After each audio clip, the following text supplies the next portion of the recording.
Good morning सबको good morning. बैठ जाइए, चलिए स्टार्ट करना है ना। ठीक से बैठ जाओ सब। और पंखा होंकने वाली ये कौन बना दिया है? 10 लोगों के करमाथा है छोटका। अच्छा, तो हनी की करमाते हो गए इसको बनाना। हाँ बउआ, तो चलिए शुरू करे जा। तुम लोग पंखा होंकना बंद करो, बड़ी तेजी में पंखा तुम लोग होंकते। बताओ देखो कैसे। अब बगल में छोड़ के बैठा है। तो की एक आदत है कि कॉपी में जितना कूट रहेगा ना, कूट को गर्ल्स लोग को बना देंगी, पंखा बना के छोड़ देती है। जितना कूट रहता है ना, धर का मार के हौंक रही है। अब बगल में दुबली पतली बैठी है, उसको उड़िया तो इसे करके तो पिछला जन्म में रहा हुआ कुछ। तो पहले राजा महाराज लोग बैठते थे इसे कुर्सी पर, राज सिंहासन पर, बगल में इसे पंखवा होंके बना नहीं रहता होगा। जे ही तुम लोग हो। हाँ अब देखिए, अब रुक गई है। हाँ अब ठीक है, चलिए स्टार्ट करते हैं। वो लोग थोड़ा गर्मी तो है ही। चलिए तब फिजिक्स में लोग कहाँ तक देखे थे? क्या हो गया था? हुआ 4 पार्ट हो गया था। 5वां हम लोग को शुरू करना। पिछला क्लास में क्या था? माइक छोड़ करके दे दो। माइक ले लो बुआ, माइक ले लो। हाँ ऑन है ना? वहां देखिए आवाज आवेगा, बोल के देखो जरा। बुआ छोटका आवाज रहा? चलिए तो देखिए, एक बार बताओ, पिछला क्लास में क्या पढ़ाया गया था? अगर कोई वस्तु उसमें इलेक्ट्रॉन है, क्या है बुआ? इलेक्ट्रॉन। अगर इस इलेक्ट्रॉन का कोई त्याग कर देता है, इलेक्ट्रॉन हटा देता था, कौन सा आवेश आवेगा? बोलो कौन सा आवेश? धनावेश। कौन सा आवेश? कितना धनावेश? जितना इलेक्ट्रॉन का, अगर 2 इलेक्ट्रॉन का त्याग किया था 2 धनावेश, 3 इलेक्ट्रॉन का त्याग करेगा तो 3 धनावेश। और इलेक्ट्रॉन त्याग करने के पश्चात अगर एक बड़का को बोला में से एक बोला चावल है बड़का को बोला में, और हमें से एक चावल निकाल के अगर अलग कर देते हैं, तब बताइएगा द्रव्यमान घटेगा कि बढ़ेगा? घटेगा, लेकिन अल्प रूप से घटेगा। को जी अल्प रूप से। इसे को बड़का को बोला है, पूरा खींच के एकदम चावल भर दिए हैं। आई चावलवा में से अगर बोला में से एक चावलवा को निकाल कर हटा देंगे तो द्रव्यमान घटेगा? नहीं, घटेगा नहीं, लेकिन हाँ कहें कि अल्प रूप से घटेगा। तो 3 कंडीशन बताए थे कि अगर इलेक्ट्रॉन का कोई त्याग करता है ना, तो बताइए कौन सा आवेश? कौन सा आवेश इलेक्ट्रॉन त्याग करने पर? धन आवेश। थोड़ा वोल्टेज में बोला, कौन सा आवेश? धन आवेश। कितना धन आवेश? जितना इलेक्ट्रॉन का त्याग करे, जितना। और बताइए इलेक्ट्रॉन त्याग करने के पश्चात उसका द्रव्यमान अल्प रूप से कुछ होगा? हाँ घटेगा, अल्प रूप से घटेगा। ये पढ़ा दिए थे। आज हमने के पढ़ना हुआ टॉपिक में इलेक्ट्रॉन का ग्रहण। इलेक्ट्रॉन का ग्रहण, प्रोटॉन के बारे में समझा दिए थे आप लोगों कि प्रोटॉन के बारे में हम लोग कुछ नहीं कर सकते हैं, प्रोटॉन को निकाल नहीं सकते हैं। प्रोटॉन पिछला क्लास में समझाए थे ना उसको, चूंकि प्रोटॉन कहाँ होता है? नाभिक में। कहाँ होता है? और नाभिक में एकदम टाइटली बॉन्डेड होता है, कस के बंधा हुआ रहता है। अब आइए थोड़ा जल्दी से इसको देख लेते हैं बुआ, किस तरह से सिचुएशन आगे हम लोग को बहुत कुछ पढ़ना है ना। तो इलेक्ट्रॉन ग्रहण, जिसे मान लीजिए कोई वस्तु, इधर ध्यान से समझना, कोई वस्तु है, एक में मान लो 3 इलेक्ट्रॉन है, तो 3 को कौन सी रहेगा? बोलो प्रोटॉन। जितना इलेक्ट्रॉन उतना ही प्रोटॉन। न्यूट्रॉन के संख्या से कोई मतलब हमने के नहीं है। का है? कि न्यूट्रॉन पर कोई आवेश हो भी नहीं करता है। इलेक्ट्रॉन है, न्यूट्रॉन पे कोई आवेश नहीं है। अब एक बार बताइए, जिसे मान लीजिए कि बाहर से, अच्छा यहाँ पर देखो, एक पर -1 -1 तो एक पर +1 ये तीनों, 3 को माइनस और 3 को प्लस, पूरा काट के नील बटे को हो जाएगा सन्नाटा, कोई आवेश नहीं बचेगा। अगर मान लीजिए कि बाहर से कोई एक इलेक्ट्रॉन ग्रहण, इस इलेक्ट्रॉन को ग्रहण कर लेता, बाहर से खींच लिया, तो अगर इलेक्ट्रॉन ग्रहण कर लेगा तो एक पर एगो माइनस आया कि नहीं आया? जी बताओ, 1 माइनस आया कि नहीं आया?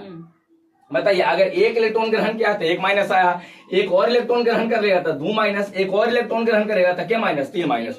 एक बात ध्यान से समझिएगा, अगर हम किसी को पैसा दे देते हैं, त्याग कर देते हैं, किसी को दे दिए, तो हम कर्जा में है कि प्लस में है? जी बताओ। प्लस में। तो इलेक्ट्रॉन त्याग करने पर कौन सा आवेश? धन आवेश। लेकिन अगर हम किसी से पैसा ले लेते हैं, कोई से पैसे आगे पैसा ले लेंगे, तब है ना उसमें प्लस रहेंगे, कर्जा हो जाएगा। कर्जा मतलब माइनस की प्लस, माइनस कर्जा मतलब माइनस। तो वही तो बात ये बताइए यहाँ पर है बुआ, अगर कोई वस्तु इलेक्ट्रॉन ग्रहण करता है, कोई से कुछ चीज ले लेगा ना, अगर इलेक्ट्रॉन ले लेगा ना, तो कह दें कि एक पर माइनस में चार्ज आवेगा, निगेटिव ऋण आवेश आवेगा। कौन सा आवेश? बोलो ऋण आवेश। कौन सा आवेश? ऋण आवेश। पहले एक बात बताओ, कितना कर्जा कितना ऋण? जितना इलेक्ट्रॉन ग्रहण करेगा, जितना इलेक्ट्रॉन ग्रहण करेगा, तो जितना इलेक्ट्रॉन ग्रहण करेगा, number of negative charge that must be equal to number of electron gained by, है ना, गिवन सब्सटेंस। जितना इलेक्ट्रॉन ग्रहण करेगा उतना ही माइनस आएगा। जितना, ठीक है हम पैसा ले लिए तो कर्जा हो गया, लेकिन कितना कर्जा? था जितना पैसा लेंगे, है ना, जितना इलेक्ट्रॉन ग्रहण करेगा उतना माइनस आएगा। अब कितना माइनस था? जितना इलेक्ट्रॉन, अगर 5 इलेक्ट्रॉन ग्रहण किया था, 5 को माइनस। जैसे एक बार बताओ, ऑक्सीजन पर हम 2 को माइनस दिए, का मतलब क्या है? बोलो ऑक्सीजन पर 2 को माइनस दिए, इसका मतलब 2 इलेक्ट्रॉन को किया होगा, खींचा होगा। यही ना, सल्फर पर 2 को माइनस दिए, 2 इलेक्ट्रॉन खींचा होगा।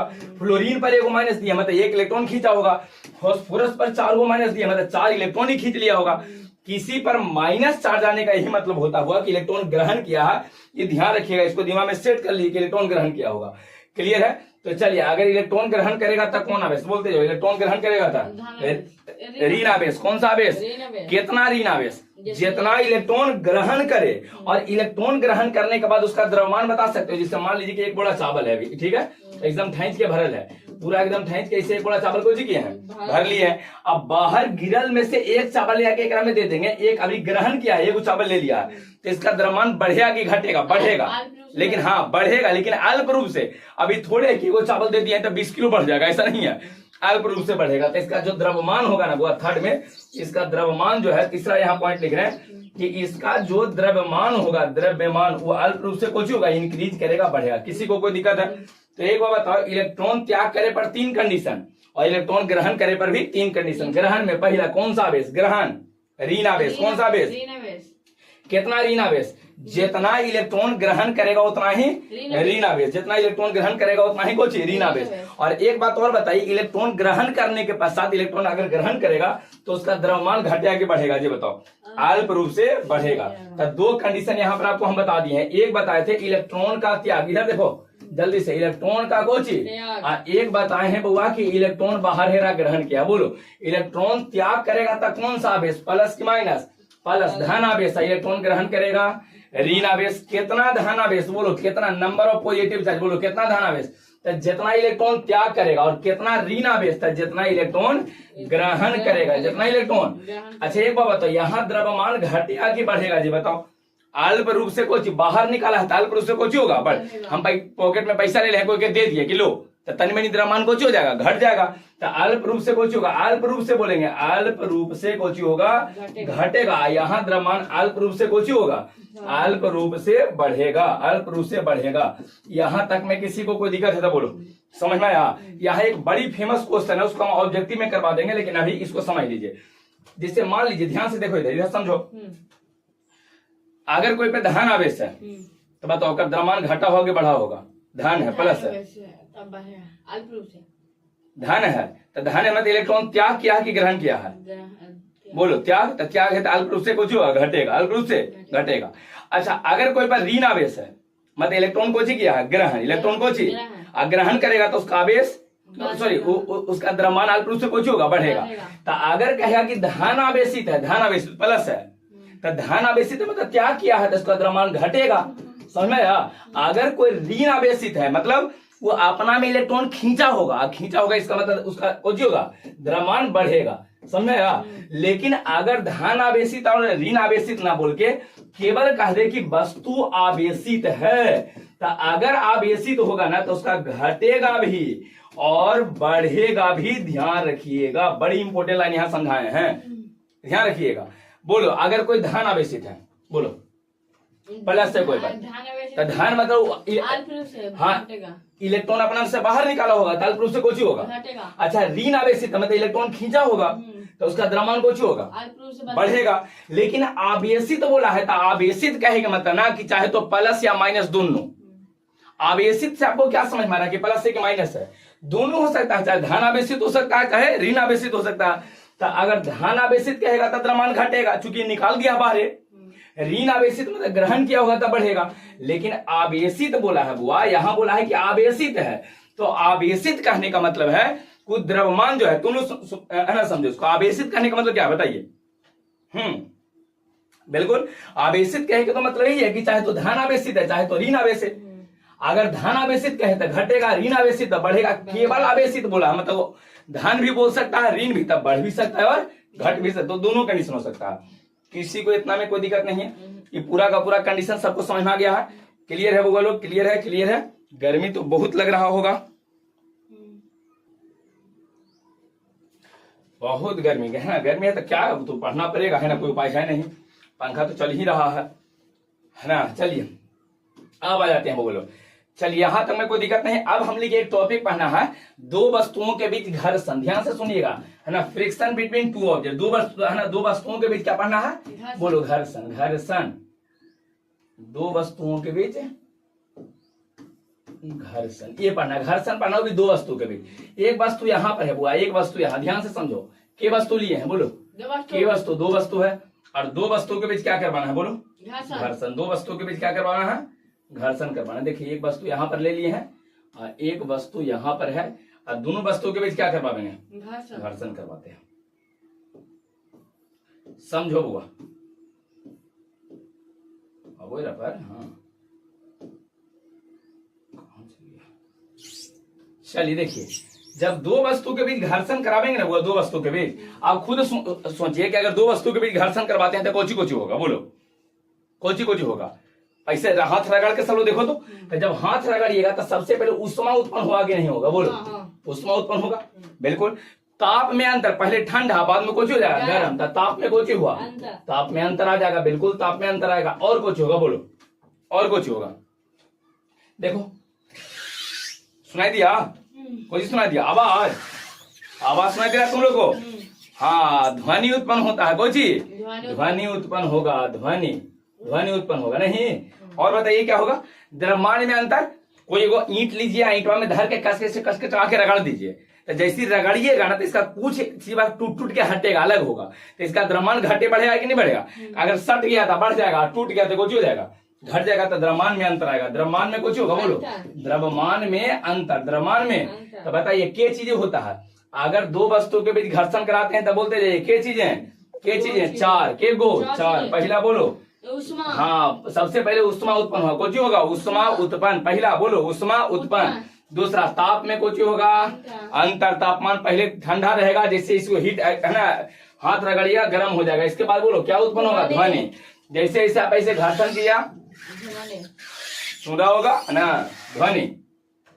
द्रव्यमान में कुछ होगा? वो बोलो अंतर। द्रव्यमान में हाँ, द्रव्यमान डिफरेंट आ जाएगा, अलग अलग द्रव्यमान आ जाएगा। देखिए एक और बात आपको समझाते हैं। देखिए मुख्य तौर पे हमनी के सिलेबस में ये सब पढ़ना ही नहीं है, न है ना उष्मा उत्पन्न होना है, न ताप में अंतर पढ़ना है, न ध्वनि पढ़ना है, न द्रव्यमान में अंतर।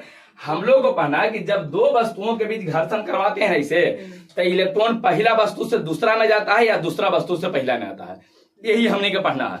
जब भी दो वस्तुओं के बीच घर्षण की बात करेगा वो तो ध्यान रखिएगा, जब दो वस्तुओं के बीच घर्षण करवाते हैं तो क्या होता है? फिर से बोलो, इलेक्ट्रॉन पहले वस्तु से किस में जाएगा?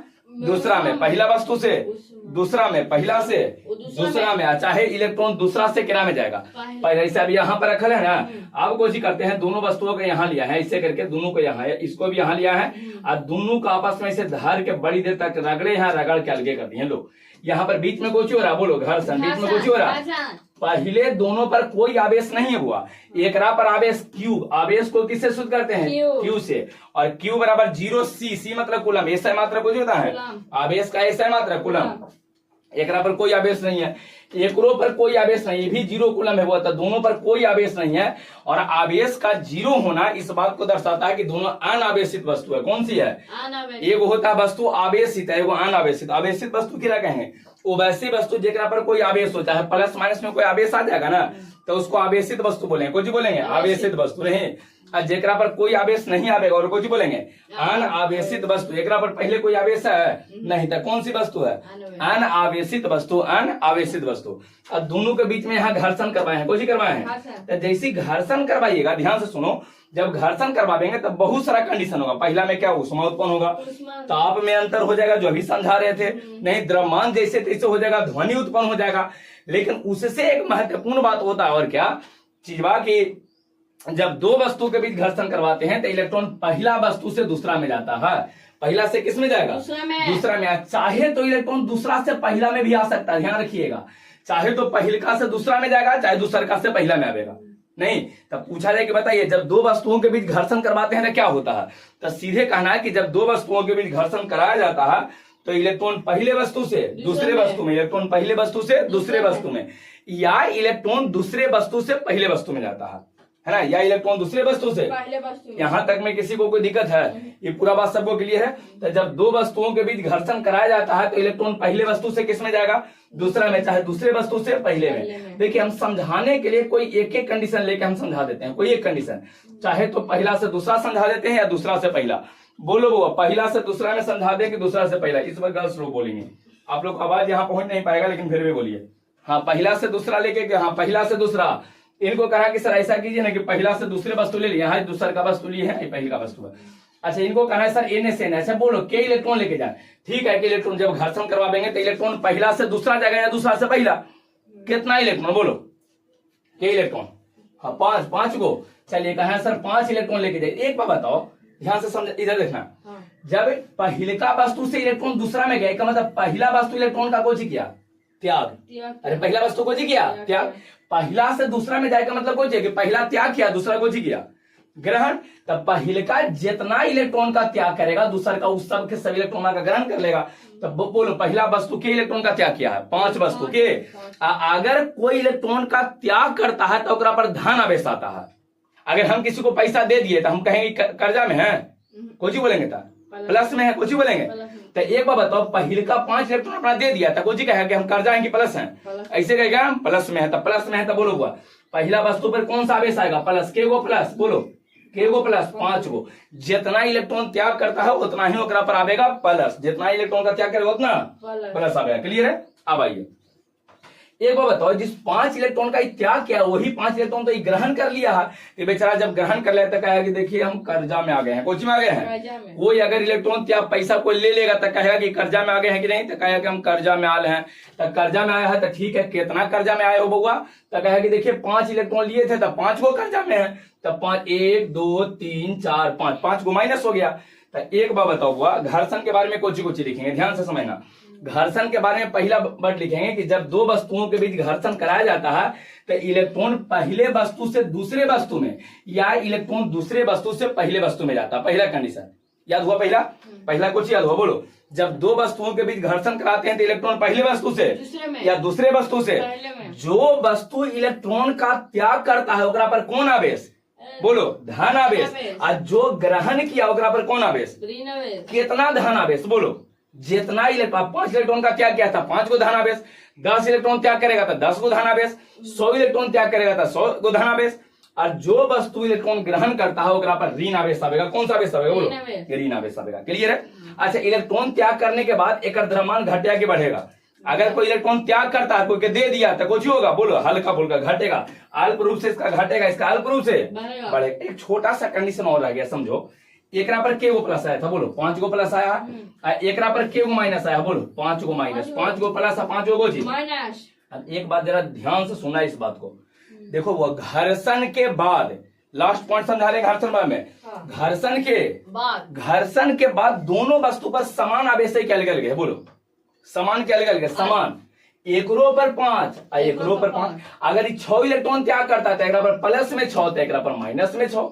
ये 10 इलेक्ट्रॉन त्याग करता है एकरा पर प्लस में 10 एकरा पर माइनस में 10। समझ रहा? एक मतलब घर्षण जब हो के अलगे दोनों को कर देंगे ना तो दोनों पर आवेश बराबर रहेगा। देखो एकरा पर है ना, जितना एरा पर 5 एकरो पर 5, लेकिन उसकी प्राकृतिक विपरीत रहेगी। प्राकृतिक कुछ होगा, बोलो प्रकृति विपरीत होने का मतलब कि एगो पर प्लस दूसरा पर माइनस, एक पर प्लस है दूसरा पर कुछ माइनस, एक पर प्लस। यही प्राकृतिक होता। प्राकृतिक का मतलब एगो त्याग किया है, एगो कुछ किया ग्रहण किया है। प्लस आवे का मतलब कोई प्लस का कोई मीनिंग होता है नहीं। प्लस का यही मीनिंग है कि हाँ कोई किसी को दे दिए हैं तो प्लस है, कोई से ले लिए हैं तो कर्जा हो गया तो माइनस हो जाएगा, बात खत्म। समझ में आ रहा? करेंगे, ध्यान रखिएगा। तो यही 4-5 को पॉइंट थोड़ा ध्यान रखना है कि घर्षण के पश्चात दोनों वस्तुओं पर समान यहाँ पर है ना 5 एकरों पर 5 समान किंतु विपरीत प्रकृति के आवेश उत्पन्न होता है। समान किंतु विपरीत प्रकृति के आवेश उत्पन्न होता है। किसी को कोई दिक्कत नहीं यहाँ तक में समझ में आ गया है? तो लीजिए घर्षण पूरा खत्म कर दिए। बोलो हुआ, जब दो वस्तुओं के बीच घर्षण करावेंगे तो क्या क्या होगा? तो सबसे पहले कहेंगे कि उष्मा उत्पन्न होगा, ताप में अंतर होगा, ध्वनि उत्पन्न होगा और लास्ट में द्रव्यमान में परिवर्तन होगा। और है ना चौथा, पांचवा को क्या था कि इलेक्ट्रॉन पहले वस्तु से दूसरे वस्तु में जाएगा या दूसरे वस्तु से पहले में। लेकिन हम लोग उष्मा, ताप और सब के बारे में नहीं लिखेंगे, सीधे कहें कि जब दो वस्तुओं के बीच घर्षण कराया जाता है तो इलेक्ट्रॉन पहले वस्तु से दूसरे वस्तु में या इलेक्ट्रॉन दूसरे वस्तु से पहले वस्तु में जाता है। समझ में आ रहा सबको? बाद में ये हम लोगों का देना है कि जो वस्तु इलेक्ट्रॉन का त्याग करता है उस पर धन आवेश आता है, जो ग्रहण करता है उस पर ऋण आवेश आवेगा। ये बात बोल देना, क्लियर हो रहा है तुम लोग को? है ना? और तोहनी कब हुआ बताइए? हाँ बिल्कुल एकदम कंप्लीट है। चलिए तब अच्छा बताइए, जो वस्तु इलेक्ट्रॉन का त्याग करेगा उसका द्रव्यमान अल्प रूप से घटेगा और जो ग्रहण करेगा उसका द्रव्यमान अल्प रूप से कुछ होगा, बढ़ेगा। क्लियर है? समझ में आ गया? अच्छा, घर्षण के बाद कुछ होगा, ये बताओ। घर्षण के बाद कुछ होगा तो घर्षण के बाद दोनों पर समान आवेश आवेगा, समान, कोई पर ज्यादा कम, लेकिन उसकी प्रकृति कुछ ही रहेगा विपरीत। मतलब एक पर प्लस है एक पर अच्छा पूछा कि केकरा पर प्लस, तो जो त्याग करेगा ओकरा पर प्लस, हाँ। केरा पर माइनस, जो ग्रहण करेगा ओकरा पर माइनस। यहाँ तक में किसी को कोई दिक्कत नहीं है। घर्षण वाला पूरा कंडीशन सबको बता दिया बुआ। देखो घर्षण क्या था ना कि इलेक्ट्रॉन त्याग और ग्रहण जो पढ़े हैं ना ओकरे मिलल भाग था, एक में त्याग भी हो रहा है और ग्रहण भी हो रहा था, दोनों कंडीशन एक बार हो गया था। यहाँ तक में किसी को कोई दिक्कत नहीं होना चाहिए, एक बार बताइए। चलिए यहाँ तक हो गया सबको, तो हो गया। तब क्या करते हैं बुआ लोग, है ना, आगे हम लोग टॉपिक आ जाते हैं। और अगला टॉपिक आपका होगा बुआ, अगला टॉपिक आपका होगा है ना विरामावस्था और गति, आवेश का विरामावस्था और गति की अवस्था। अगर आवेश दिया है ना तो आवेश का कौन सा अवस्था बोलो, विरामावस्था, कौन सा, और कोई चीज बोलो गति की अवस्था, और कोई चीज गति की अवस्था। दो चीजें, गति की अवस्था, गति के अवस्था, यही हम लोग को पढ़ना है। आवेश अगर रुका हुआ रहेगा ना तब क्या होगा, और गति का देखो गप करना तुम लोग शुरू कर दियो। कितनी बार आप लोग से कहे हैं, कितनी बार आप लोग से कहेंगे, देखो बुआ इस दुनिया में सबसे पावरफुल जो हथियार है वो कौन सी है, शिक्षा। शिक्षा इस दुनिया का सबसे पावरफुल हथियार है और आपसे बड़ा कोई और हथियार नहीं है। इसलिए आप लोग से हमेशा बार बार आप लोग को बोलते रहते हैं कि अगर घर में कोई भी छोटा बच्चा है तो उसको कुछ कीजिए चाहे, लेकिन पढ़ने के लिए जरूर भेजिए ना, पढ़ने के लिए उसको एकदम जरूर भेजना। नहीं देखिए, आप खाना हाथ में खा लीजिए, अगर शिक्षा के लिए आपको थाली बेचना पड़े ना तो थाली बेचिए, हाथ में खाना खा लीजिए, लेकिन पढ़िए जरूर। इसलिए आप लोग को हम कहते हैं नहीं, शिक्षा बहुत आगे आपको काम देने वाला है। चलिए अगर आपको यहाँ पर देख लीजिए क्या है, आवेश। आवेश के बारे में कहे थे ना बुआ, तो आवेश का बोलो कौन सा अवस्था, विरामावस्था और गति की अवस्था। एक बात समझाते हैं।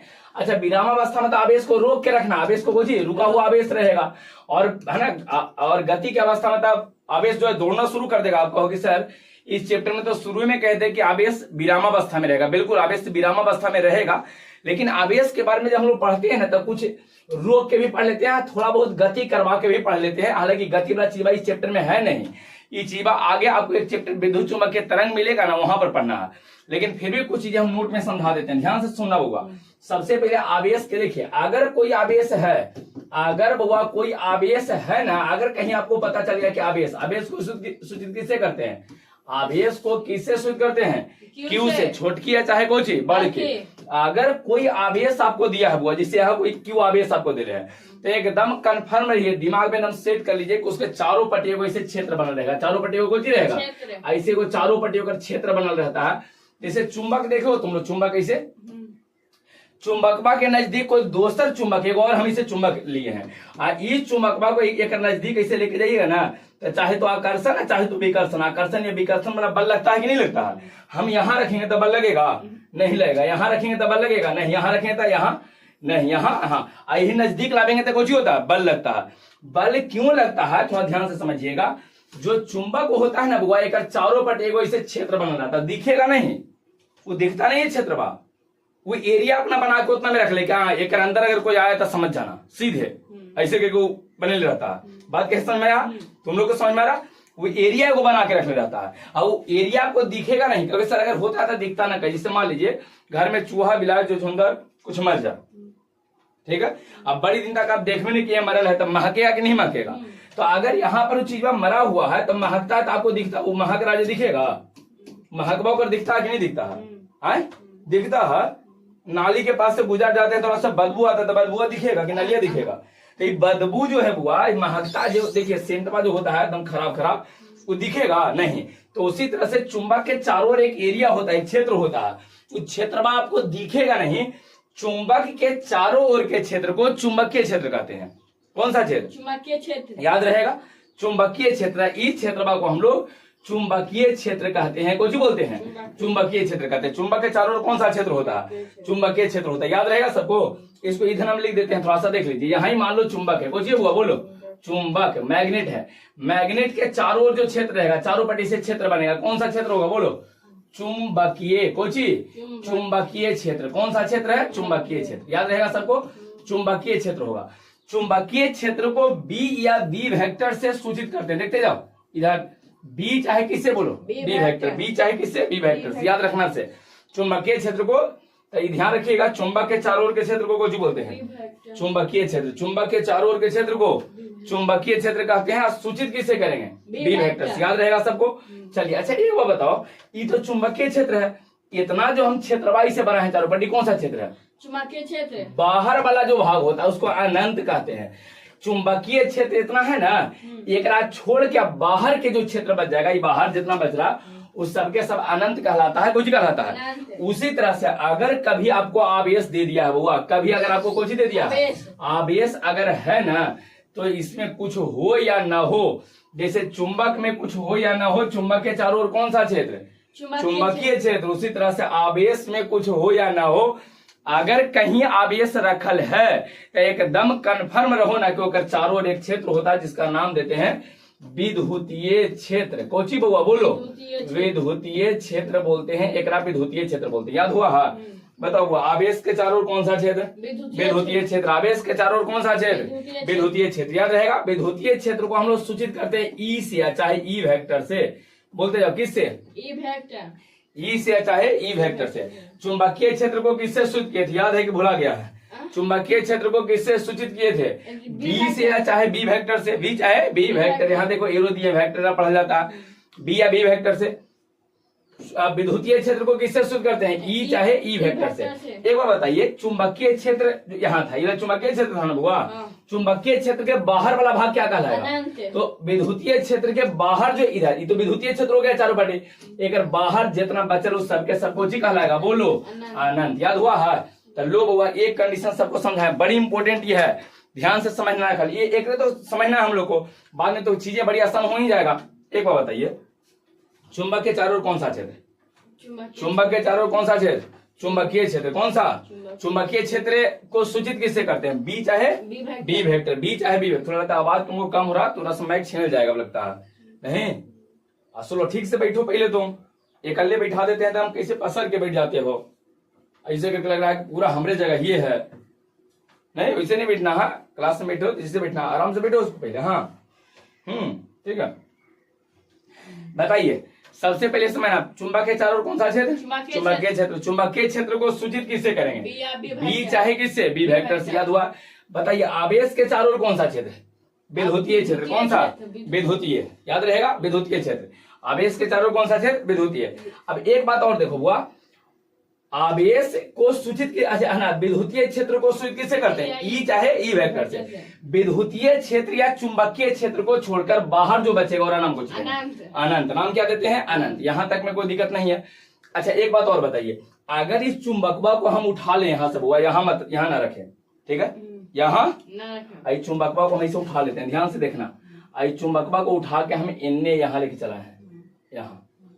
तो बताइए अगर यहाँ कर देंगे तो एक चुंबकीय क्षेत्र इधर रह जाके यहाँ चलावेगा, बोलो एक बात येहू वाला इधर रहेगा नहीं, येहू जो छुछुंदरा है ना ये इसे करके यहाँ चलावेगा। ये बात सबको समझ में आ रहा है?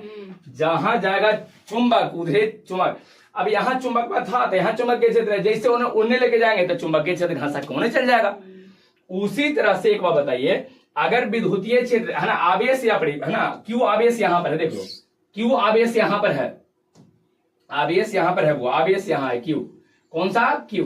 तो आवेश अगर यहाँ है तो चारों कौन सा क्षेत्र है, अगर आवेशवा को हमें उठा के नहीं लेके चला तो विद्युतीय क्षेत्र भी उठ के नहीं चला, धसा के चलावेगा। ये बात सबको क्लियर हो गया, यहाँ तक में दिक्कत नहीं है। अब आते हैं बुआ आवेश गति और विरामावस्था वाला में हम क्या समझा रहे थे, जी समझो।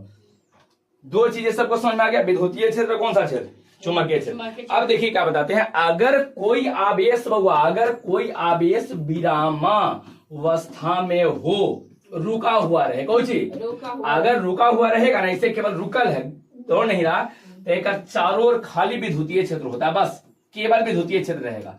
बोलो हुआ, अगर कोई आवेश विरामावस्था में तो उसके चारों ओर कौन सा क्षेत्र, विद्युतीय क्षेत्र। विद्युतीय क्षेत्र को किससे सूचित किए हैं, ई चाहे ई वेक्टर से।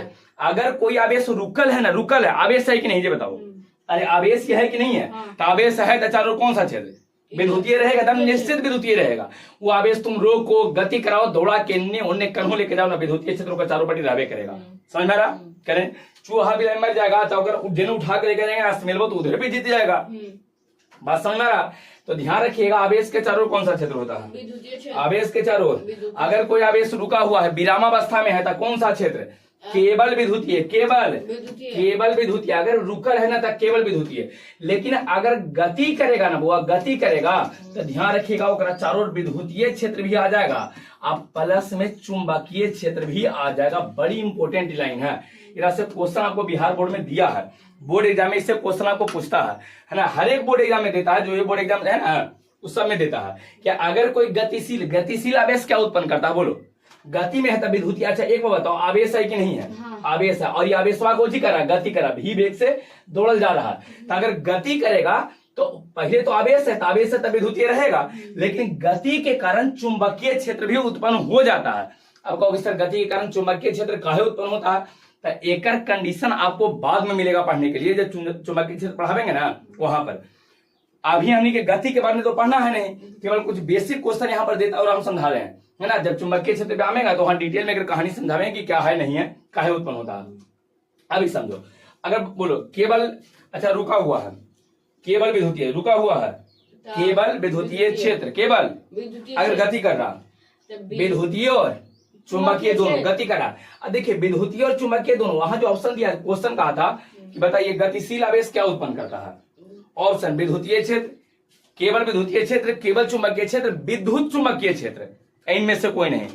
विद्युत चुंबकीय क्षेत्र, ध्यान रखिएगा, विद्युतीय क्षेत्र चुंबकीय क्षेत्र को एक साथ लिखता कैसे है, बोलो विद्युत चुंबकीय क्षेत्र, ध्यान रखिएगा।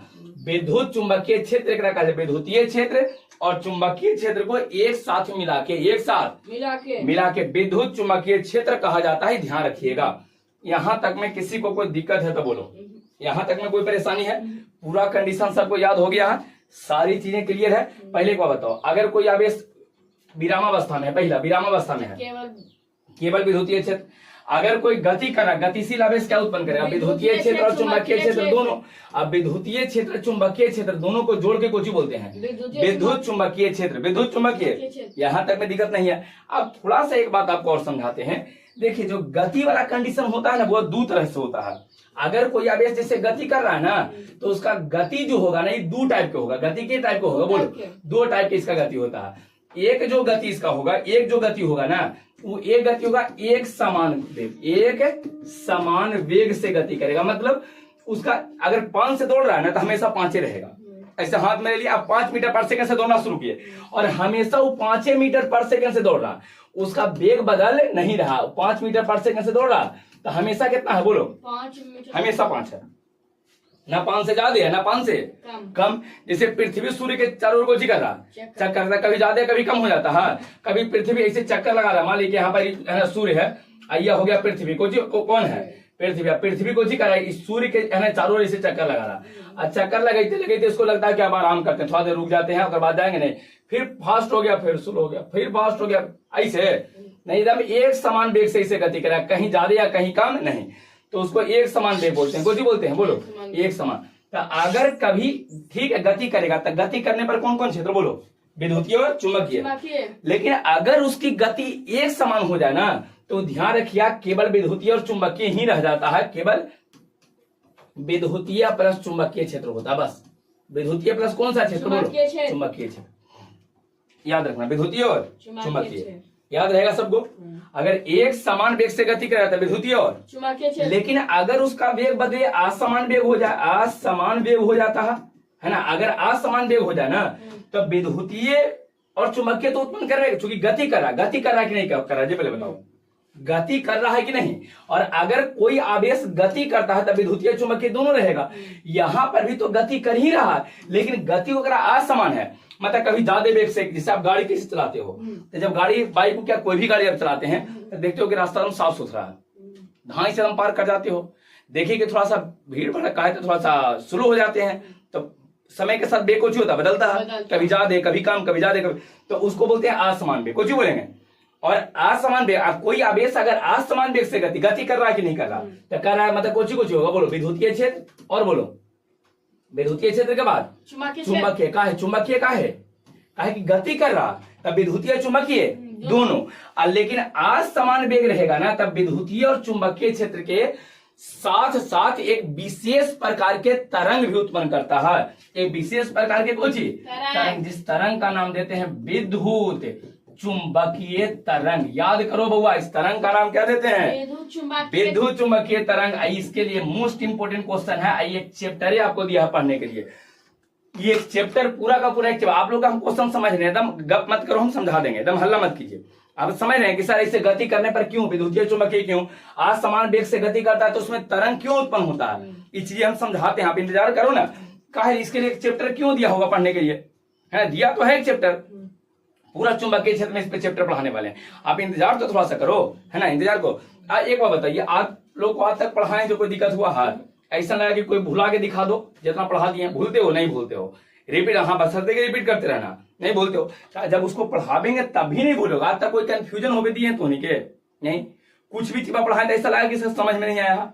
हाँ, अगर नहीं, ये अगर लग रहा है कि सर सब कुछ समझ में आता है, ये भी समझ में आएगा जब समझावेंगे तब। इंतजार करो, ठीक है।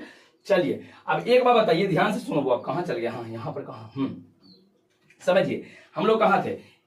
देखिए अगर गति करेगा, गति करेगा तो बोलो कौन कौन सा क्षेत्र? विद्युतीय और चुंबकीय दोनों। अगर एक समान वेग से गति करेगा तब विद्युतीय चुंबकीय, असमान वेग से करेगा तब विद्युतीय चुंबकीय तो उत्पन्न करवे करेगा। एक विशेष प्रकार के तरंग भी उत्पन्न करता है, जिस तरंग का नाम देते हैं विद्युत चुंबकीय तरंग, विद्युत चुंबकीय। क्लियर हो गया? चलिए अब आ जाते हैं वो कुछ बात पर, ध्यान से समझो। वो कहाँ लॉक हो गया है, कहीं लॉक वाला कंडीशन कर देता है। लॉक समझो बुआ, यहाँ पर कुछ बात बताते हैं। सबसे पहले एक बात बताओ, शुरू से रिपीट करते हैं एक बार जो अभी बताए थे। बताओ चुंबक के चारों कौन सा क्षेत्र? चुंबकीय क्षेत्र। चुंबकीय क्षेत्र को सूचित किससे करते हैं? बी या बी वेक्टर, बी चाहे बी वेक्टर से। क्लियर है? चलिए अच्छा बताइए, आवेश के चारों ओर कौन सा क्षेत्र? आवेश के चारों ओर बोलो, आवेश के चारों ओर कौन सा क्षेत्र?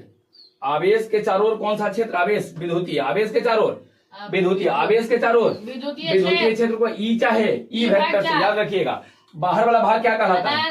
अनंत। बाहर वाला भाग क्या कहलाएगा? अनंत। बाहर वाला भाग अनंत कहलाएगा। ये क्लियर हो गया सबको? किसी को कोई दिक्कत नहीं है? एक बार बताओ, यदि कोई आवेश है ना विरामावस्था में रुकल रहता, केवल विद्युतीय क्षेत्र, केवल विद्युतीय, अगर गति करेगा तब विद्युतीय और चुंबकीय दोनों, विद्युतीय और चुंबकीय क्षेत्र को एक साथ मिला के विद्युत चुंबकीय क्षेत्र, विद्युत चुंबकीय क्षेत्र, यहाँ तक में दिक्कत नहीं है। अच्छा एक बार बताओ, अगर कोई आवेश विरामावस्था में है तो केवल विद्युतीय क्षेत्र, गति करेगा तब विद्युतीय और चुंबकीय दोनों। तो अगर गति करेगा तो क्या कंडीशन? दो एक समान, अच्छा है एक समान वेग से गति करेगा तब विद्युतीय और चुंबकीय, लेकिन असमान वेग से गति करेगा तब विद्युतीय और चुंबकीय क्षेत्र के साथ साथ एक विशेष प्रकार के तरंग उत्पन्न करता है, जिसका नाम देते हैं विद्युत चुंबकीय। और क्वेश्चन कई बार दिया है कि विद्युत चुंबकीय तरंग से क्या समझते हैं? परिभाषा लिखना है कि यदि कोई आवेश असमान वेग से गति करे, कौन सा? असमान वेग से गति करे, तो वह अपने चारों ओर विद्युतीय एवं चुंबकीय क्षेत्र के साथ साथ एक विशेष प्रकार के तरंग उत्पन्न करता है, जिसका नाम देते हैं विद्युत चुंबकीय तरंग। जिसका नाम क्या देते हैं? विद्युत चुंबकीय। याद हो गया सबको? फिर से, यदि कोई आवेश असमान वेग से गति करे, असमान वेग से, तो वह अपने चारों ओर विद्युतीय एवं चुंबकीय क्षेत्र के साथ साथ एक विशेष प्रकार के तरंग उत्पन्न करता है, जिसे विद्युत चुंबकीय तरंग कहते हैं। एक बार बताते हैं, देखो जो विद्युत चुंबकीय तरंग होता है ना, वही प्रकाशीय होता है। कुछ होता है? प्रकाश होता है। जो प्रकाश होता है ना, ओकरे नाम देते हैं विद्युत चुंबकीय तरंग। नहीं एक दो को नाम नहीं रहेगा। देखिए घरे कुछ और नाम है, हिया कुछ और नाम रख ले रहेंगे। घरे नाम है शुक्लाही, तो फेकनी, है ना, फेकनी, इसे नाम ना रहता, शुक्लाही, फेकनी, ऐसे सब नाम घर वाले नहीं रख देते हैं? हाँ रख देते। लइकन के फेंकना नहीं, लइकन के नाम कह देंगे, लइकन के बोले भी नहीं करेंगे, कोई हालत में लइकन के बोल ही नहीं पाएंगे, नहीं लइकन के बोलेंगे। चलिए समझ में आ गया सबको? हाँ। किसी को कोई दिक्कत यहाँ तक में? अब लइकन की दिक्कत हुआ कोई चीजें समझो। अब होगा दिक्कत कि सर गति अगर एक समान वेग से करता है, एकदम एक समांतर विद्युतीय चुंबकीय क्षेत्र का है, असमान वेग में ऐसा क्या परेशानी हो गया है कि वहां पर एक विशेष प्रकार के तरंग, विद्युत चुंबकीय तरंग मतलब प्रकाश उत्पन्न करता है? क्यों ऐसा होता है? चीज आपको हम विद्युत चुंबकीय तरंग एक चैप्टर पढ़ाने वाले हैं चुंबकीय क्षेत्र में, वहां पर बता देंगे, यहाँ हमने के सिलेबस में है नहीं। तो लोग गति की अवस्था पूरा हम खत्म कर दिए, आप परेशान कहला है, जब वो आ जाएगा अपने से। क्लियर हो गया सबको? यहाँ तक में कोई दिक्कत है? चुंबक के चारों कौन सा क्षेत्र? चुंबकीय क्षेत्र। चुंबक के चारों चुंबकीय क्षेत्र, हाँ वो चुंबक के चारों कौन सा क्षेत्र? अच्छा आवेश के चारों विद्युतीय, चुंबकीय विद्युतीय को छोड़ के बाहर वाला भाग अनंत। कौन सी? अनंत। बताइए यदि कोई आवेश विरामावस्था में केवल विद्युतीय क्षेत्र। गति की अवस्था में विद्युतीय और चुंबकीय दोनों एक समान वेग से गति करेगा, विद्युतीय चुंबकीय। असमान वेग से गति करेगा, विद्युतीय और चुंबकीय क्षेत्र के साथ साथ विशेष प्रकार के तरंग, जिसका नाम देते हैं विद्युत चुंबकीय। पूछा जाए कि विद्युत चुंबकीय तरंग क्या होता है, कहना प्रकाश। अरे एक हो के दो को नाम है, प्रकाश कहेंगे उसको। एक हो के दो का नाम है, विद्युत चुंबक, प्रकाश को ही विद्युत चुंबकीय तरंग कहा जाता है। Light itself is electromagnetic radiation, प्रकाश को ही विद्युत चुंबकीय तरंग कहते हैं। क्लियर हो गया, विद्युत चुंबकीय तरंग क्या कहा जाएगा। ये कहना है कि यदि कोई आवेश असमान वेग से गति करे तो वह अपने चारों ओर विद्युतीय एवं चुंबकीय क्षेत्र के साथ साथ एक विशेष प्रकार के तरंग उत्पन्न करता है, जिसे विद्युत चुंबकीय तरंग कहते हैं। किसी को कोई दिक्कत यहां तक है? हाँ क्लियर है, क्या हो गया होगा? ठीक है, चलिए। क्या बोल रहे हो, पीछे बोले कहा, बोलिए। अच्छा क्यों बहस करना है? कदा लिखा हो, कदा सर घर गांव पर जाते हैं तब कुछ लोग हैं जो बहस कर लगते हैं, क्या पढ़ोगे? अरे तो क्यों बहस करना है तुमको? बेवकूफ आदमी है ना, गांव में बेवकूफ है ना, बेवकूफ की कमी है। किसी से बहस मत कीजिए, क्यों बहस करना है? हमको देखिए, हम कोई से बातें नहीं ज्यादा करना है, जाने को हमारे लेवल कहिए नहीं, क्यों ज्यादा उसे बहस करना है? हम चुपचाप रहिए, आराम से रहिए, नहीं बहस ज्यादा मत कीजिए। हम आपको बताते हैं, बहुत ध्यान रखिएगा, बहस ज्यादा किसी से मत आप कीजिए। नहीं, यहाँ लोग है ना, उसका मन काला है, पूरा शरीर एकदम गंदा हो गया है, नहीं द्वेष की भावना है, उजला कपड़ा पहने रहेगा, यह स्थिति यहाँ पर है। नहीं तो उसे कुछ जो नहीं, मन में पूरा पाप है, एकदम पाप भरा हुआ, और उजला कपड़ा पहने, तो उजला कपड़ा पहने से का पाप धोवा जाएगा। बहस किसी से मत कीजिए, कलयुग है हुआ है, कलयुग है। नहीं बहस मत किसी से कीजिए। कपड़ा से देख के थोड़े पता चलेगा वो अच्छा आदमी है खराब आदमी है। एकदम सिंपल साधारण सा रहो, एकदम ये नहीं कि बड़ी अच्छा कोट पैंट पहन के एकदम घूमल चल रहे हैं, लग रहे हैं एकदम साहेब हैं, एकदम ऐसा मत कीजिए। एकदम सिंपल रहिए, सिंपल से रहिए। नहीं, और आपको पहले बोले हैं कि जूता आप नहीं पहनिए, एक ही को शर्ट रखिए, चप्पल पहन के चलिए, एक टी शर्ट रखो, एक जींस रखो, नहीं लेकिन पढ़ो जरूर होगा।